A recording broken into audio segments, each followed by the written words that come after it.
Greetings and welcome to Musicians Quick Tips. Today's topic, why you should bring your own microphone to gigs.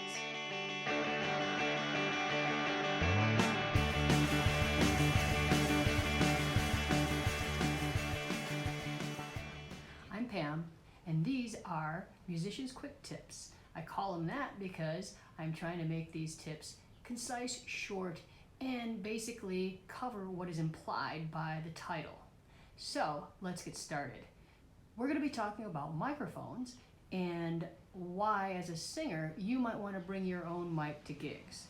So a lot of local venues will have a complete PA system set up for you. However, the microphones that are sitting on the stands waiting for you to light them up oftentimes may not be as clean as they should be. Now, I'm not saying this about every venue. Some venues actually do regularly clean their microphones, but if you're on a multiple band gig, you can't help but getting up close to a microphone that's been just recently breathed on by somebody else. So one of the main reasons you want to use a microphone of your own is for personal hygiene reasons. You don't know where that person's been that was up against that microphone before you. And then when you get up to it and you see little bits and pieces of, I don't know, taco or potato chip or maybe some lip gloss or lip balm, something like that, it's just kind of gross. So you start thinking to yourself, am I going to be healthy enough for the next gig? Am I going to get a cold? I mean, lots of different things could happen. And if you have to cancel a gig because you got sick, well, that just sucks. Of course, hygiene's not the only reason to bring your own microphone to a gig, because if that was the case, then you could just buy yourself a batch of quick wipes and clean off the mic after the last person's used it. There's a couple of other reasons why you might want to bring your own microphone.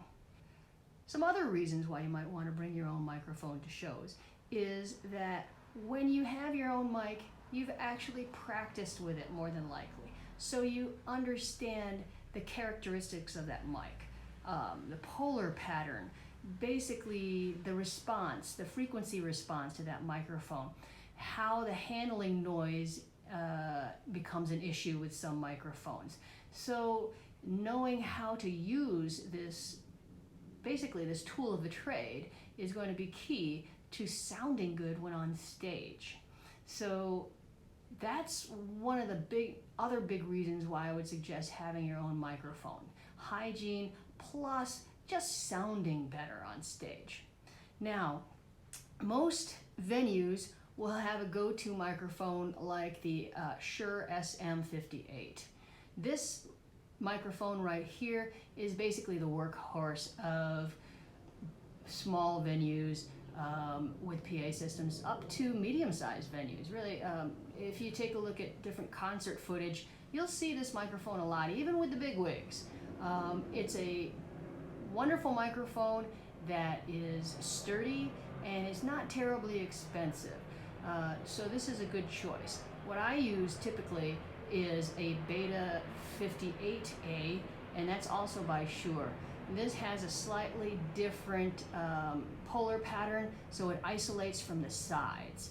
And why that's important for me is I play in a band that can get kind of loud, and if you're on a smaller stage, that side noise can become an issue and feedback can become an issue. That's why I like this mic. It also has a wider frequency pattern, so it picks up highs and lows a little bit better. And it's got lower handling noise. It's got a different kind of shock suspension in it.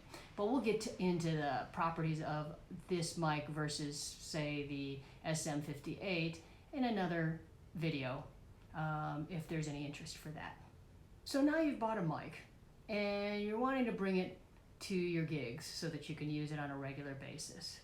Well, the first thing you want to do when you show up to the gig is actually talk to the sound engineer. Seek that person out and let them know that you want to use your own mic. Don't wait until you're just about to go on stage and everything's all set up to go, oh, hey, wait a minute, I want to put my mic in the stand. Ask them first, and usually they won't have any problems. What the engineer will likely ask you is, what kind of mic it is, because these typically aren't any problem, but other microphones requiring phantom power require them to make a few adjustments on their engineering mixing board. So definitely let them know. And then also check to make sure that the PA is not live when you're pulling a microphone in and out of its XLR cable. You could get some popping noises that will both irritate the sound engineer and the audience if they happen to be around while you're setting things up. So those two things are key. The other thing is, don't forget to take your microphone home with you.